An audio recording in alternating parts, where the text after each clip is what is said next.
السلام عليكم ورحمة الله وبركاته. وصفتنا النهاردة إن شاء الله ورق زبدة.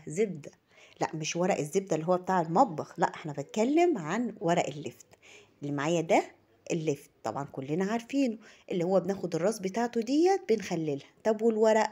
الورق ده بقى هناخده نحشيه، هنعمله محشي.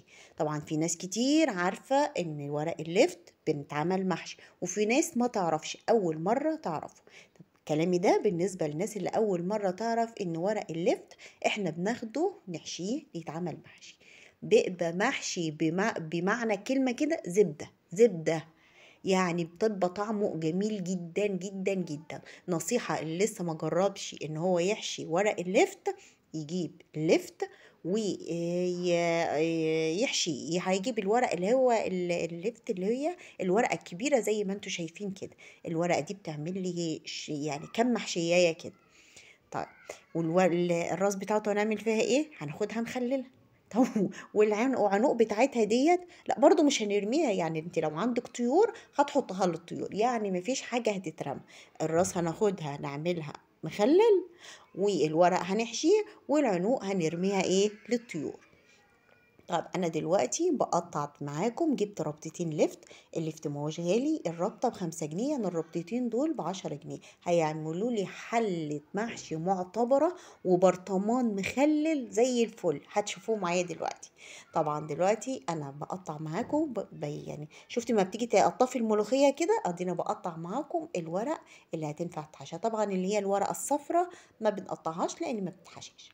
بعد ما قطعناه هنرصه على بعضه كده، وهناخده تحت الحنفية نغسله حلو.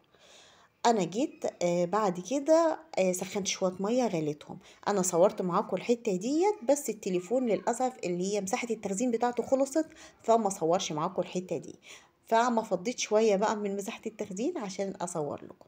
فانا هقول لكم دلوقتي اللي انا عملته. سخنت ميه غليتها على النار، بس ميه بس.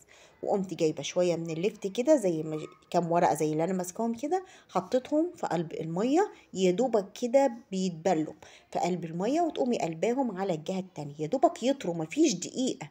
وتقومي شايلاه وحطاه تحت المية الساقعة. هي دقيقة بس، ما بياخدش غلوة ولا حاجة. شايفة الورقة الكبيرة بتاعت المحشية دي هتعمل لي 9 محشيات. 9 محشيات، 9. عشان كده لما تيجي تجيبي اللفت، هاتي الورقة بتاعته الكبيرة. طبعا الورقة بتاعته صغيرة بيبقى جميل وزي الفل، بس يعني ايه، بيتهدر معايا، ما بيوفرش معايا، ما بيملاش الحل. فانت تجيبي الورقة، وكمان بيغلبك في المحشي، فهنجيب الورقة الكبيرة. طبعا الورقة الكبيرة اللي انتوا شايفينها دي عملت معايا بالظبط 9 محشيات. ادي تاني واحدة، وادي التالتة معاكم اهيت، عدوا معايا. انا عملت من الورقة دي 9 محشيات بالظبط. يعني الورق والورق معايا كمان فوق. ادي التالتة، وادي الرابعة. يعني انا ما رضيتش اقطع الحته ديت عشان اعدلكم عدد المحشي اللي اتعمل من ورقه واحده.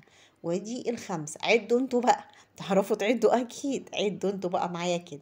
ادي الخمسه وادي السته، هو بالظبط انا عديتهم طلعوا 9 محشيات. علشان كده لما تيجي تجيبي اللفت، هاتي الورقه الكبيره، هتنجز معاكي وهتوفر معاكي كمان، يعني هتعمل محشي كتير.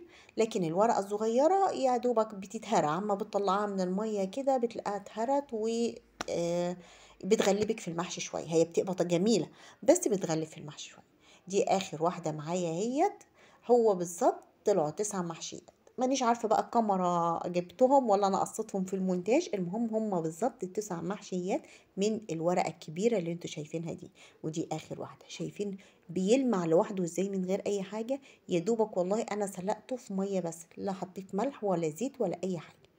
الورقه دي اللي هي الورقه الوسط بنقسمها لاتنين، والورقه الصغيره بنحشيها بس على بعضها بقى، مش هينفع نقسمها. فهتنجز معايا.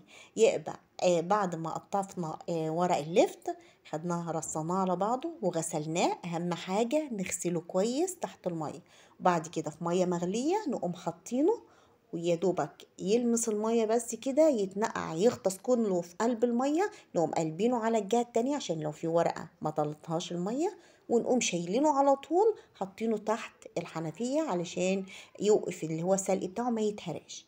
يعني يا دوبك دقيقة واحدة بس في قلب المية المغلية. واما بنيجي نحشيه يا جماعة بنحشيه على يعني الجنب الناعم هو اللي بيبقى بره، لكن اللي هي الخشنة شوية اللي هي بيبقى فيها العنق بتبقى جوه المحشية، زي ورق العنب كده.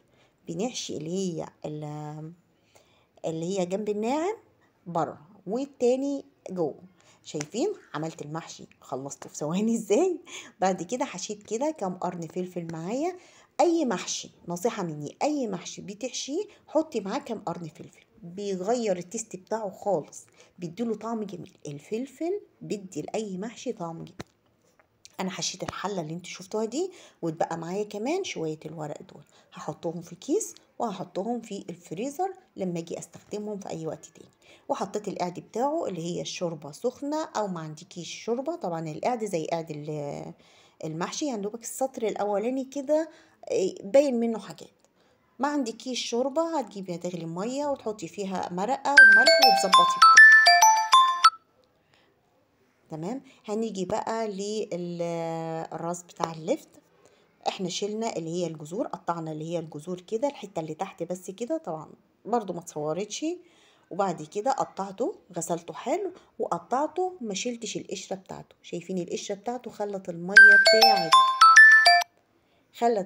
بتاعت اللفت حمرة، كأنك حاطة فيها بالظبط، كأنك حاطة فيها بنجر، مع انها ما حطيناش بنجر ولا حاجة.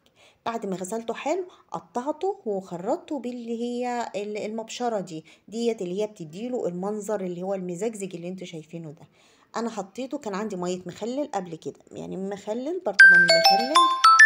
انا مش عارفة مين اللي عمال يتصل، حبك التليفون يرن دلوقتي. ما علينا.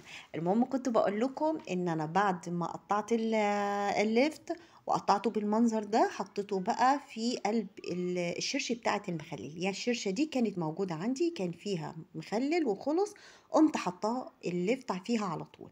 يا دوبك هو يوم، يعني انا حطيته تاني يوم صورت لكم اللقطه دي. شوف الميه بقت حمرا ازاي. هي اي نعم عليها شويه ريم كده، لان طبعا ما كل شويه نفتح ناخد مخلل فطلوا الهواء، بس بعد ما بنشيله بنغسله شطفه حلوه كده بيبقى زي الفل. بالميه المخلل ديت بتساعد ان اللفت بيتعمل معايا بسرعه، يعني 3 4 ايام وتاكلي. شايفين بقى الزبده اللي معانا ده بقى، زبده بمعنى كلمه زبده، حاجه كده يعني طعمه قوي قوي قوي. اللي لسه ما جربش ورق اللفت على ضمانتي يجربه، جميل جدا جدا جدا. ودي الكم فلفلايه اللي احنا عملناها، يعني المحشي يتاكل من غير اي حاجه جنبه. بس انا بصراحه عملت معاه شويه بانيه لان العيال بيحبوا البانيه جنب المحشي. كام واحدة بانيهية كده جنب المحشي وطعمتهولي. وبراحتكم انتوا بقى، يلا جربوا ورق اللفت وقولوا لي ايه رأيكم فيه. واترككم في رعاية الله، والسلام عليكم ورحمة الله وبركاته.